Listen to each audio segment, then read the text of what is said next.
দেখুন তো এই গাছটি চিনতে পেরেছেন কিনা। আমার জানা মতে এই গাছটি অনেকের বসতভিটায় রয়েছে।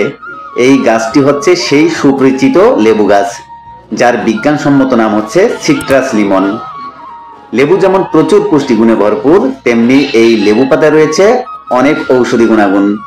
লেবু পাতায় থাকা অ্যান্টি ইনফ্লামেটরি ও অ্যান্টিব্যাকটেরিয়াল উপাদান শ্বাসতন্ত্রের সংক্রমণ, ঠান্ডা এবং সর্দি কাশি নিরাময়ে দারুণ কাজ করে।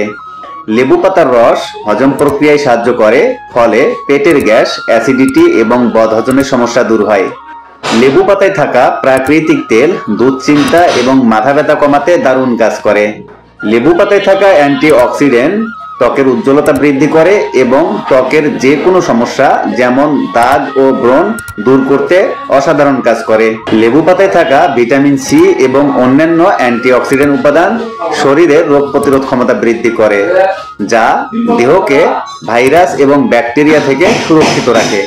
এছাড়াও দাঁতের ব্যথা এবং মুখের দুর্গন্ধ দূর করতে 1 চামচ লেবু পাতার রস, 1 চামচ আয়োডিনযুক্ত লবণ এবং 1 চামচ সরিষার তেল একত্রে মিশিয়ে পেস্ট বানিয়ে নিয়মিত ব্যবহার করলে ভালো ফল পাবেন ইনশাআল্লাহ।